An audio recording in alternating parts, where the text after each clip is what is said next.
This is the Compass Podcast, where we disrupt the everyday with glimpses of the divine. My name is Ryan Dunn. I'm flying solo on this episode as we give air to a conversation that I had with Diana Butler Bass a while back. I was curious about what we do with some of the troubling figures of our spiritual history. For example, should I be sharing quotes and ideas from people who shared some wonderful thoughts for sure, but also held some, well, pretty abhorrent ideals by today's standards? On this episode of Compass, we explore the question of how communities can recognize when we need to cancel or reframe historical legacies to call forth a new moral commitment while reflecting on the mistakes of the past. Diana Butler Bass, a scholar, author of several impactful books, including Freeing Jesus, and a leader of the Empty Altars Project, shares her perspective on iconoclasm and reflection of history, inviting us to look at monuments, museums, public artwork, historical quotes, and empty pedestals to understand history better. We dive into nuanced approaches to historical figures and explore when iconoclasm is necessary to ensure justice. We also discuss the dissonance between someone's teachings and actions, and how to discern whether their sinful actions might negate their positive contributions. So join us for a thought-provoking conversation on historical revision and reflection that highlights the importance of deep discernment discussions. Before we get to that conversation, let me ask a small favor. Leave a rating and review for Compass. It helps us in visibility, especially in connecting with the kinds of guests who bring fresh perspectives to our questions on faith and belief. Thanks so much. A little bit about Diana before we get into it. Diana Butler Bass, Ph.D, is an award-winning author, popular speaker, inspiring preacher, and one of America's most trusted commentators on religion and contemporary spirituality. She's written 11 books. Her bylines include the New York Times, the Washington Post, CNN.com, Atlantic.com, USA Today, Huffington Post, Spirituality and Health, Reader's Digest, Christian Century, and Sojourners. And she's been featured talking about religion and politics on just about every major news outlet. So yeah, it's cool we got to speak with her here on the Compass Podcast. Diana Butler Bass, first of all, thank you so much for spending some time with us to answer some questions. How goes the puppy training? Oh my gosh, I can't believe that you asked about my puppy. I have spent the People last want to know. I guess I've spent the last week picking up more poo and wiping up more pee than I remembered. It's been a long time since we had a puppy. But you know, he's absolutely adorable, and he seems like he's very smart. So I think he will learn quickly. It's good to have a dog in the house again. We lost our beloved dog in December, who had been with our family for 12 and a half years. And so we had said, no, that's it. That's, we're not going to have another dog. And within 3 weeks, my husband said, do you think we could find a puppy? So we have a new puppy, and his name is Padraig, and we call him Paddy, and he's a Irish dog. So Padraig works, a Glen of Emall Terrier. Okay. And does that name have anything to do with the saints of the past, say a Saint Padraig? Well, it's Padraig is the Irish form of Patrick. So we call him St. Patrick. They call him Padraig. Actually, it's Dom Crossan, who is Irish. I was with him last week, just as a friend. Happened to be in Florida, and he said, "No, it's not Padraig. It's the Americans pronounce the D. It's actually Padraig." Oh. So I went, okay, now I've got to figure out how to pronounce the dog's name in Gaelic so that he doesn't get angry at me, I guess. So Patty is fine. I got you. Yeah. All right. But it is the form of it's a form of Patrick. Okay. Well, when we look at characters like that in Christian history, certainly we want to build on their they're positive offerings. And there's a lot for us to learn as Christians from characters like Saint Pyrig or Patrick. I gotta do it the other way there, like Saint Patrick or other theologians from the past. But also there's a heightened sense of awareness, especially today, that, well, some of these characters haven't aged well in how they viewed the world. As we look at teachings from certain church leaders, there's anti-Semitism, there are thoughts of misogyny, there's certainly colonialism that's present in a number of their teachings. And for those of us who want to claim our Christian tradition, that begins to be a problem, because we feel like we have to apologize so consistently for our Christian heritage. And so I'm curious about somebody with such a strong historical perspective like you. Like, how do you view some of these leaders from the past? Do we try to disvalue or distance ourselves from them, or is there still a way to claim them while still accepting some responsibility? And where are you going there? This is the kind of question I've actually thought about for most of my career. So I think it's interesting that more and more people are considering the question when it comes to Christianity, and our heroes and saints and theologians and leaders of the past, but it's also a larger cultural question.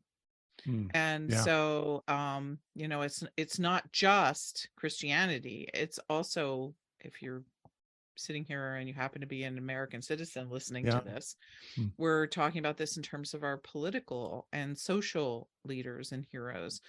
And a few months ago, I happened to be in Richmond, Virginia, speaking at a very large, very liberal Baptist church right next to the University of Richmond. And my subject was history, because it was their anniversary. And I was giving a series of lectures on the spiritual practice of history. Right before one of my lectures, the pastor happened to say to me, "Have you been down Monument Avenue recently?" And for those of you who don't know Monument Avenue, it's the huge, broad boulevard that it cuts right through Richmond. And after Reconstruction, they took that road and turned it into one sort of great circle with a monument in it after another, for several miles, of all the leaders of the Confederacy. So there was this huge statue of Stuart, there's a huge statue of Robert E. Lee, and you just name it, the general, the Confederate politicians, etc., all down Monument Avenue. And in the last couple of years, all those statues have been taken down. And so when the pastor said to me, "Have you been down Monument Avenue lately?" I knew exactly what he meant. And that is, have you seen it since the statues were taken down? And I actually hadn't driven down there, but I've seen pictures of it online and in the news here in Virginia, where I live. And then he said, I said, so I haven't. And he looked at me and he said, "It's really amazing." He said, "I go down there and I just look, and all I see are empty altars everywhere." And I was just like floored by that phrase, the idea that empty altars were what he saw when he looked down that road and all the statues were gone. And he happens to agree with getting rid of them. But this idea that what we have right now, I think, in the United States, is we have a lot of empty pedestals. And so this is true in both our political life, actually, it's happening in city after city. And it's also true in the life of the church.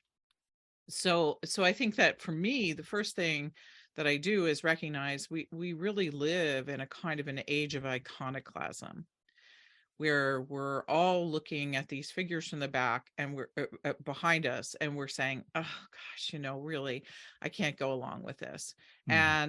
And Christians have frequently, in our history, gone through these periods where we take down all of the statues of the saints, where we take down all of the pictures that are in our churches.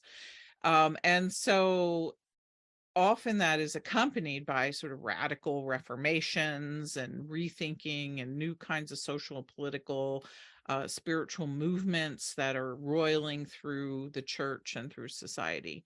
So I think that that's kind of the time we live in, and I think that's interesting. And because I never expected to live in a time of iconoclasm. I grew up in the I grew up in the 60s, but I was born in the very, very, very tail end of the 1950s. And when I was growing up, we began to have the royal of the we had the royal of the 60s, but there were still so many people around who were just so deeply attached to very traditional ways that the stories in the church and the stories of American heroes were taught, that the iconoclasm wasn't as dramatic, I think, as it is now. So it's a strange time to be a historian, and recognize that there are so many people who are anxious to rip down all of the statues one way or the other. And then there are these other people who are really interested in just sort of going back to very romanticized views of what those figures meant, and that we're having a lot of conflict within institutions, political and ecclesiastical institutions, about that. I'm not sure that answers your question, but I wanted to put that context out there because I think it's really important for us to recognize it's not just, Augustine is, had a mistress or concubine, really, that he didn't name. And, Augustine was a terrible misogynist and a thief and a whole bunch of other stuff on top of it. And, Karl Barth had a live-in mistress along with his wife. I mean, we can go through the whole sort of 99 yards of classical Christian theology, and what we have is we have a whole string of guys with sexual misdeeds. Yeah, it's hard to find somebody to lift up, right? Yeah, that's the challenge of, exactly. And so there is all of that, but it's not exclusive to us. Nor is it a singularly Christian problem. This is a much more substantive moment in which we are living, of which Christianity is a part, but our political and social life is also caught up in all of these same kinds of energies. So to be able to develop the capacity of reflection and historical thinking right now, I think becomes a gift to communities who are struggling with these things. A gift in what way? And that we're still learning, or what's going on? I think that the gift comes when you can. There are some times when iconoclasm is necessary, when people take to the streets and they tear the statue down out of anger, out of just like sheer frustration. And so we've seen some of that, in our culture in the last couple of years. So I want to say that right off the bat. And I am not the person who will ever say, there should never be any kind of, public assault like this or rioting. Riots are the voice of the oppressed. I get that. And we all should understand that. But there is something else too, there is the iconoclastic moment, and there is also the reflective moment. And I think that the Christian life really involves both. And so I think we're losing the capacity of the more reflective moments. And so that's what I would like to have us be able to sort of build up, and to hold on to both of those things, saying, yes, iconoclasm has a place, but also this reflective engagement with the past that is a more kind of what I would call thoughtful archaeology of the stories we've inherited. That has a place too. And somehow in that conversation between the ripping down and the slow excavation of history, there is truth to be found in both of those sorts of manners. So as a person who is trained in history, I think that excavation tool is a spiritual practice that's much needed now. And go ahead. Well, I was going to ask you, where do you see some of that excavation happening? Well, I don't see it happening a lot. I see a lot of people either screaming, let's take this down. You know, I don't mean to say, this in a facile way. I hope no one would think that I was, this person has to be canceled, we can't ever quote this person again, or what have you. So there's a lot of that sort of quick energy of, we've just got to get rid of everything that was ever offended anybody. Which is, we will have nothing left if we do that. But on this other side of the ledger, I don't see the wise, reflective sort of archaeology of history, that what I'm calling the sort of the pulling back of the layers, the excavating the past in order to be able to reveal it in a more honest way. What I see on the other side is the romanticized, you can't touch my statue. That's my, that's been that window's been there for 150 years, and that it happens to have a Confederate flag in it. I mean, there was a big fight, in the Washington National Cathedral over that very thing, a stained glass window that had Confederate flag in it. And so, people were saying, no, you can't take that down. You can't do that. And I was part of a congregation here in Virginia that had 2 plaques, one to George Washington and one to Robert E. Lee, hanging up in the front of the congregation on either side of the centrally located pulpit. And people were of the mind, let's tear them down. And then other people were going, like, over my dead body. Those have been there. My parents, grandparents, worshipped here. Those plaques have to stay. And so it's either nostalgia or iconoclasm. And so what I think that sort of Christian leadership calls for in many cases is this other capacity. And so I don't see the pulling back of the layers and the deep sort of discernment discussions that should be going on at this time in very many places. I can talk about what I think that entails. Yeah, that would be helpful, because maybe some of the challenge that we're having is the inspiration or the imagination to foresee what those conversations might look like in a helpful way. Yeah, I really think that this is where your local history professor is your best friend. And so some people will say, I think that some people argue that what I'm going to talk about in just a moment is too slow of a task. And I don't think it is a slow task. I think it's a deliberate task to get you further down the road than you might otherwise get with simply taking down the statues. And like I said, there are times when just removal is what is necessary for the sake of justice, for the sake of love, whatever. And these are things that have to be discerned in community. But when I taught history, I would teach my students sort of what I would call 3 lenses by which they should look at the past. And the first lens is, how is this person evaluated on the standards of their own time? And so that means you have to learn something about that person, what they thought and what they contributed and what the context was.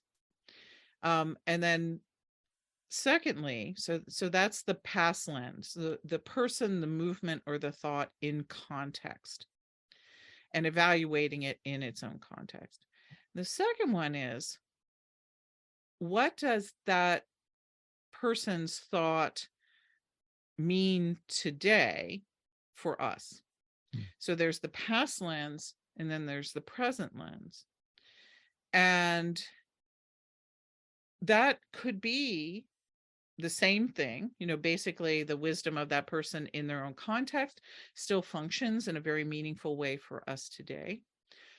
Or we could feel some awkwardness or angularity or even anger about what that person in their context thought today. And we could say, well, we just can't go along with that, or we have to somehow reject this part of a person's thought and keep this other part here.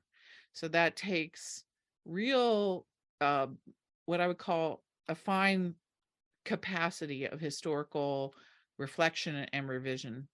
And that's, history is always about revision. We are always revising how we understand the past. And then there's a third lens. And this is the one that I always think is the most humbling. And I would never reveal this lens until nearly the end of the class to my students. The third lens is, what will the people who live 100 years from now think about us? And so you put this futurist frame on it.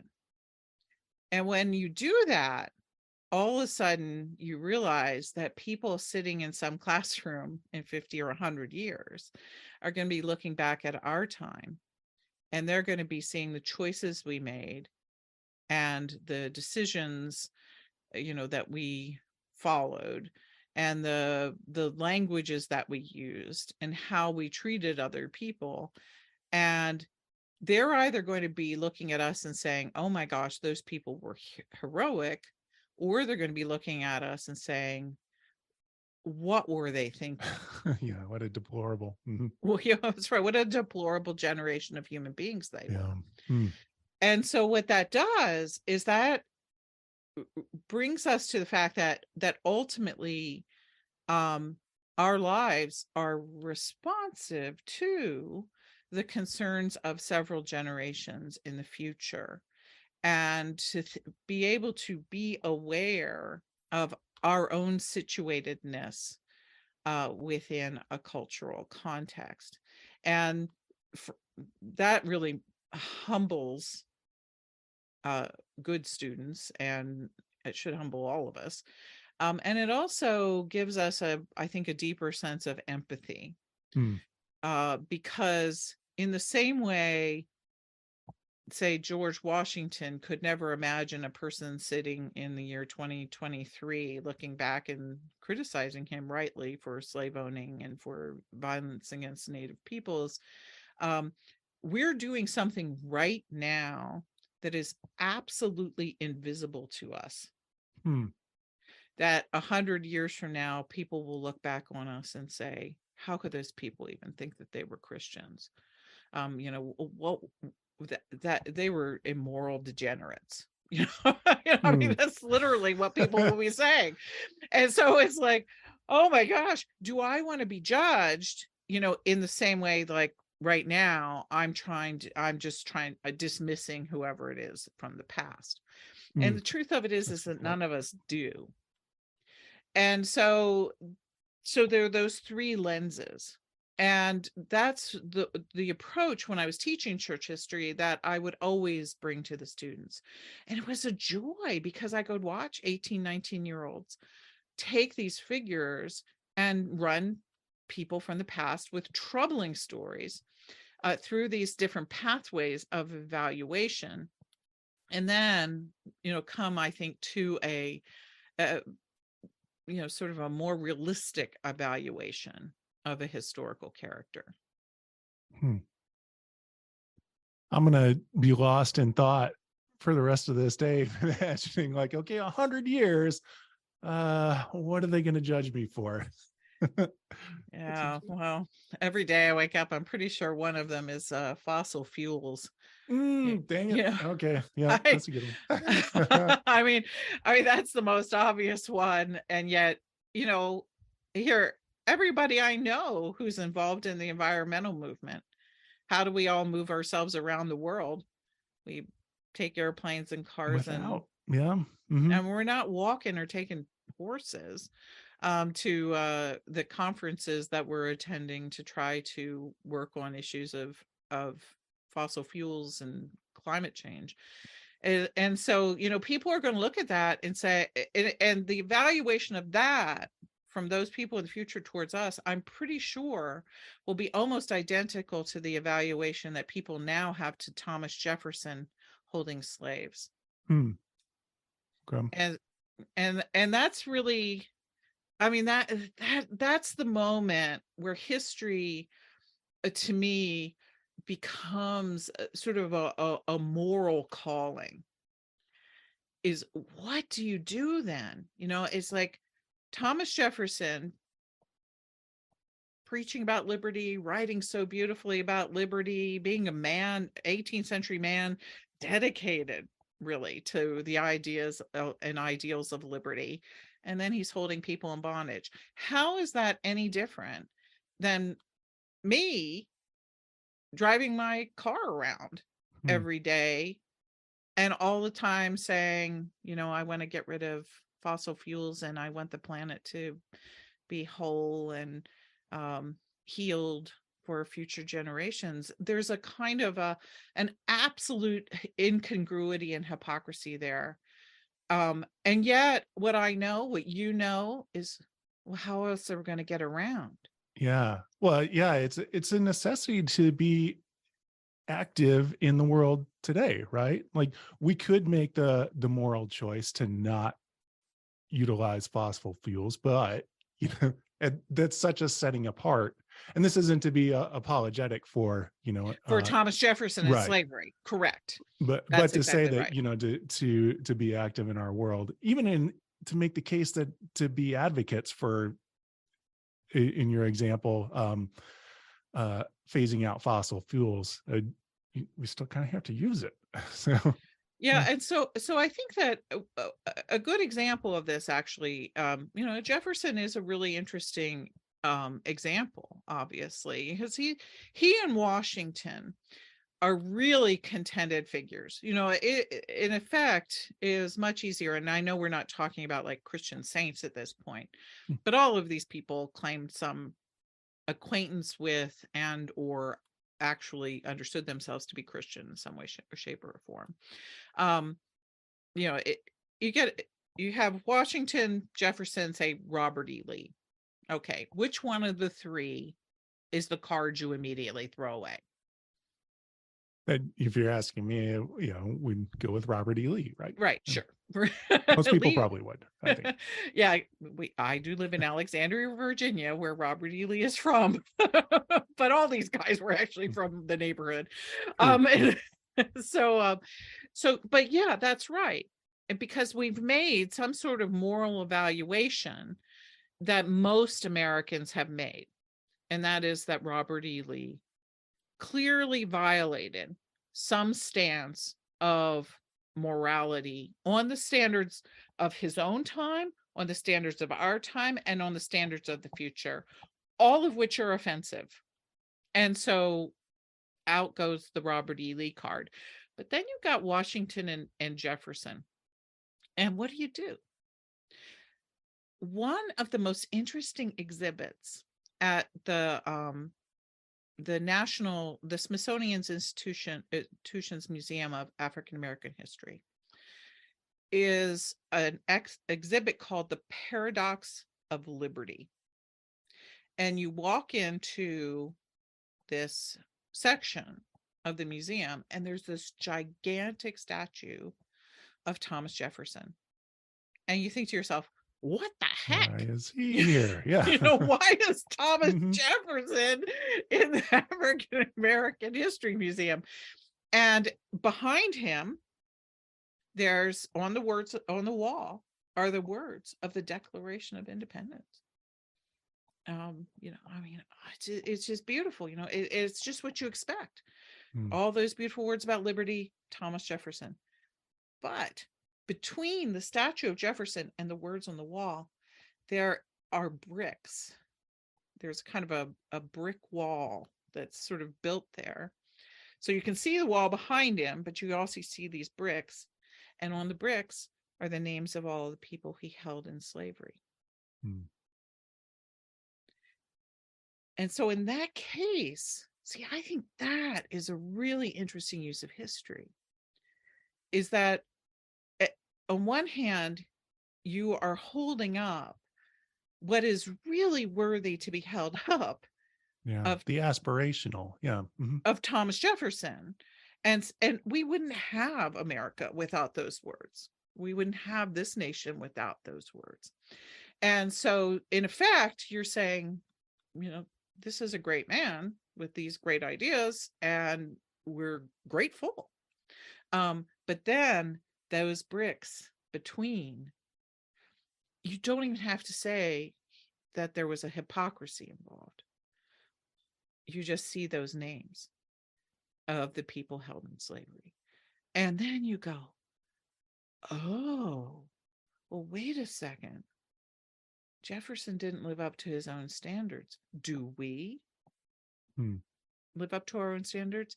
And so, see, that to me is an amazing use of someone like Jefferson, is that you are not taking away the genuine good that this person contributed to the world, yet you are providing a sort of an alternate frame around it that says, yes, but, and then invites people into that deeper question. And so in that way, I would never want to get rid of any statue of Thomas Jefferson, because that's the Jeffersonian question. And the more sort of public spaces in which we have that question raised, then the more we can ask ourselves in the present time, are we living up to those standards? And what will those people 100 years from now think of us? And so see, that's a whole different kettle of fish than having Robert E. Lee on a horse charging down Monument Avenue in Richmond, Virginia, going after the Yankees. But so see, that's that finer edge. And there are some people who probably walk into the African American History Museum and say, what the heck is Jefferson doing here? Take him out of here, get him out of here. But no, Jefferson serves an amazing purpose in that space. And so that's what I'm talking about here. And the question is, do we have the capability as a people to be able to know when the statue has to go off of the pedestal in Monument Avenue, and when you reframe particular kinds of public figures to tell this story with more depth and insight that calls forth a new moral commitment on the part of a community. And so I think that Jefferson and Washington work in that second capacity much better than someone obviously like Lee or Jefferson Davis. The Confederacy to me is a fairly easy example, even though my family were basically Southerners. My husband's ancestors served all in the Confederate Army, and one of them was actually the young man who carried around Robert E. Lee's arms, his swords and stuff, during the whole of the war, and went with Lee to Washington College after the war was over, and basically just was his servant for the rest of his life. And my husband's attitude every time one of these Lee statues comes up is he says, just take the damn statues down. And so there are plenty of Southerners who can look back on that and say that was a huge mistake, and it is not a betrayal of our ancestors to get rid of those statues, because we need to cleanse ourselves of those moral sins. And so to me, that the Lee thing is pretty clear for most of us.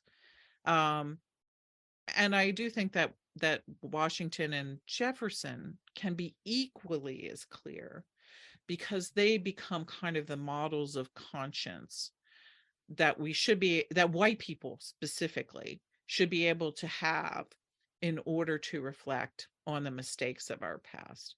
So it's, instead of exiling them from history, they become a mirror for us.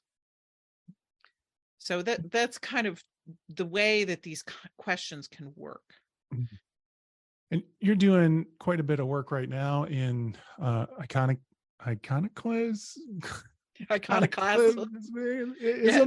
And we'll muddle through that one, and I'll pronounce it like right later on. Anyways, and you're doing that within the lens of faith. Do you have a kind of yardstick within the faith tradition where we might hold people up to say, I mean, at least a working yardstick for you, in which we say, well, this is the point at which we need to set this person aside or not? Yeah, I think I understand where those lines are for myself, and where I'm uncomfortable with them.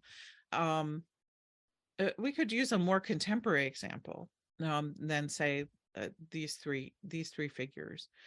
We could use John Howard Yoder, who was a Mennonite theologian who wrote an amazing book called The Politics of Jesus in, I believe, 1972. And The Politics of Jesus was an enormously influential book that influenced the founding of Sojourners magazine, and sort of all of progressive Christianity was reshaped by the way that Yoder framed up Jesus politics through the lenses of radical Anabaptist thought. And Yoder actually was, I believe, one of Stanley Hauerwas's professors, at least a friend of his, when Hauerwas was a student. And so Yoder had enormous influence in academia and enormous influence in seeing Jesus not as a sort of figure of empire, but as a countercultural figure questioning empire and helping us to understand that political framework of the New Testament in ways probably nobody else did in the 20th century. Well, I don't know what year it was. It was about 1990, maybe 1985, someplace right in there. People started telling these stories, about him. At first, it was just a rumor or two about women who said that they had been sexually abused by him when he was their professor. And as it sort of all tumbled out, there were more than 50 credible accusations against Yoder. And the school where he taught this is a whole different day and age. The school that he had taught at literally had covered them all up because Yoder's international sort of profile as an Anabaptist theologian was so significant that they felt they couldn't let this horrible sort of character defining stuff get into public. And so they kept silencing the women by whatever means they could. Well, eventually there were just too many, and it all broke loose. And when it did, he was brought up for all kinds of university trial and denominational, and so much of it was all true. And it was just terrible. And this was a case where a person had literally made his career talking about how the whole life and message of Jesus is about peacemaking and nonviolence and equality between people. And yet the theologian who had written all of that was conducting this sexual violence in his own intimate sphere. Now, to me, I'm sorry. That is so, that's the Robert E. Lee moment. I mean, that is so unacceptable, where what the person was, it was an exact contradiction of everything that he taught on one hand to be true, and he was yet doing it in his own life. But because he was doing it to women, it didn't count somehow in his moral universe until it did. And so that disjunction is so extraordinary that as a young professor, I took his book out of class. I mean, I was not going to expose my students to that. I found a different book, substitute book. And, I still have somewhere in this office over there, I think, Politics of Jesus on my shelf. I go back and I look at it occasionally. It's a brilliant book. And I would never, never, never, never, never use it with students. And I'm not the only person to make that decision. Pretty much everyone I know who teaches theology would never put Yoder anywhere on a syllabus. And so that's one of those things that's really clear cut. Yeah. And so then you ask yourself, what are there other cases of that? And we have a recent one. We have the Jean Vanier situation with La Arche community, whereas again, it's a person who is fighting for the rights of disabled peoples, and yet on the other hand, he is abusing people. And so are you actually an activist for those who have disabilities, or are you inflicting harm on people who have little power? And again, that's one of those things that is just so there's so much dissonance that I think that a lot of people who had loved Vanier and his work are saying, no. And that's the clear line. When the dissonance is extraordinary between the message and the sinful mistakes. And clearly in both of these cases, these were things that these men were trying to hide because they knew that these two things did not line up. So that's where you definitely say, I'm sorry. There are things here and there that I can maybe still learn from this person in private. I still keep the book of Yoder's. I still have some sayings of Vanier's and different books of mine around my office, and sort of prayers and spirituality. But these things are not things I'm going to use in public ever again. There are lots less clear examples of that. And so that, I think that's where the church needs to try to figure out what is the level of dissonance between what someone taught and even what they might have done for good. I mean, like setting up a community. I mean, an entire community where people with disabilities actually had genuine leadership and voice and were treated as beloved members of society. I mean, that's incredibly good work. But the dissonance was enormous on the other side of that ledger. But that's what you have to do in every one of these cases. What is the good, and is the sinful part so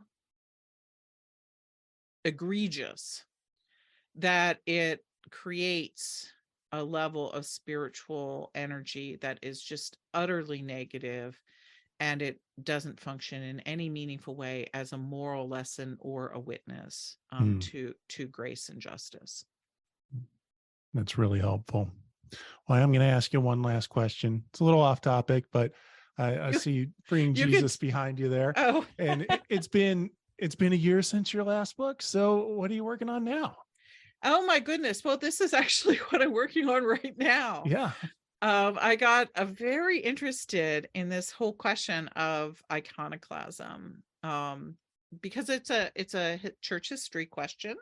You start getting iconoclasm early in the early centuries of Christianity, where people are saying, "Oh no, that's idolatry. We have to take down these images," and and so I've got fascinated because of living here in Virginia, and not only Monument Avenue, but here in Alexandria, where I live, we had for more than a century this statue that sat right in the middle of one of the main streets in Alexandria.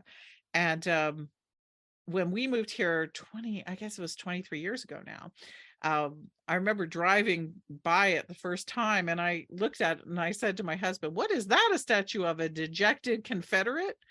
And that's what I always called the statue, the dejected Confederate, because he stood there, a huge statue in the middle of the street with his arms crossed over his chest, looking down. He had a very sad look on his face, and he had his back turned to Washington, D.C.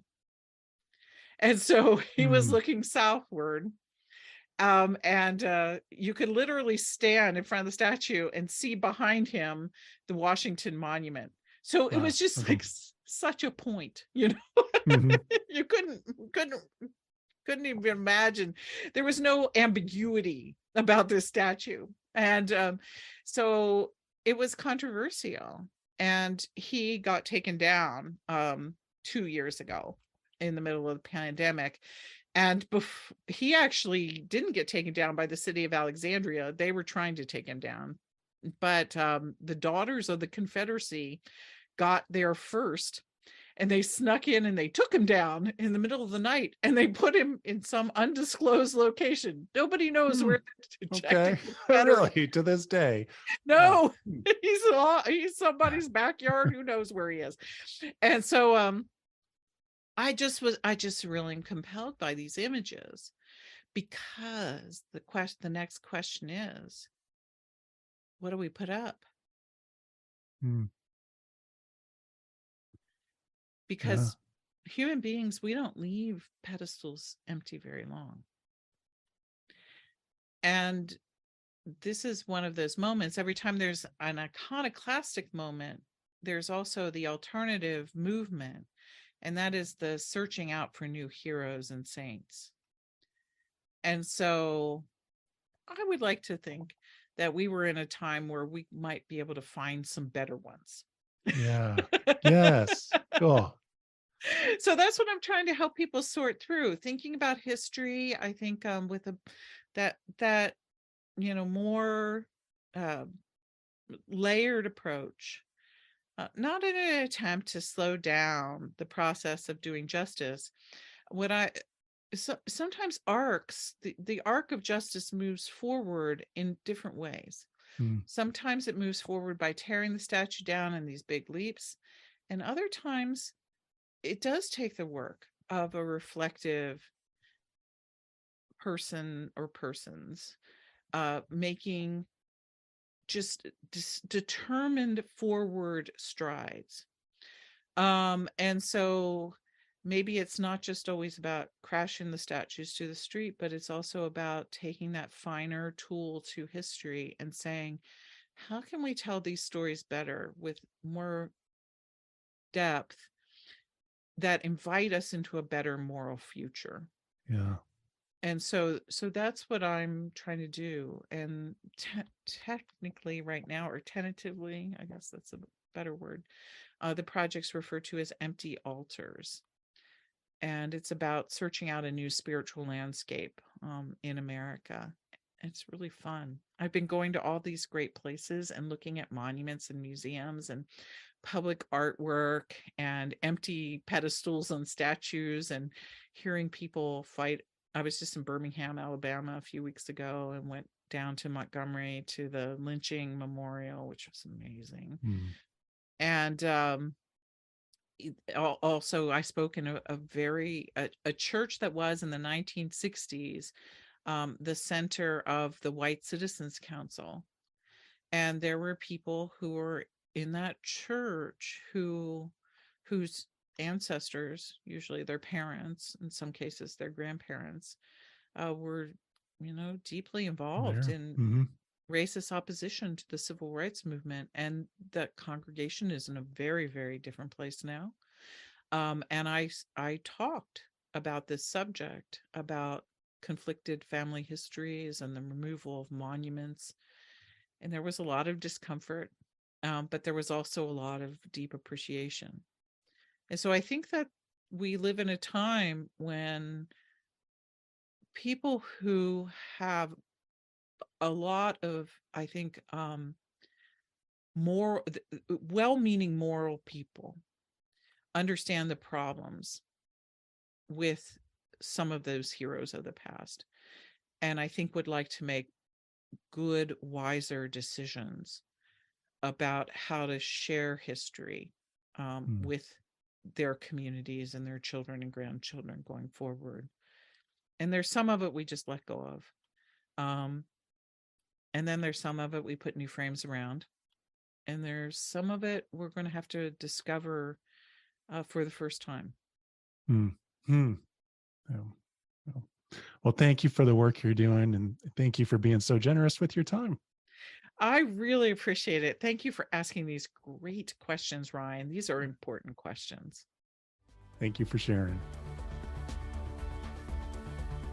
Tough questions handled with a lot of grace and thought. Thanks to Diana Butler Bass. The Compass Podcast is brought to you by United Methodist Communications. If Compass is meaningful for you, then check out another episode. Episode 108 with John Blake is a fantastic episode with some great stories and more thoughtful responses to difficult questions. We also address some really similar questions in episode 91 with Brian McLaren. While you're listening, hey, again, leave a rating and or a review, and we'll be back with a new episode in 2 weeks. So we'll chat at you then. Peace.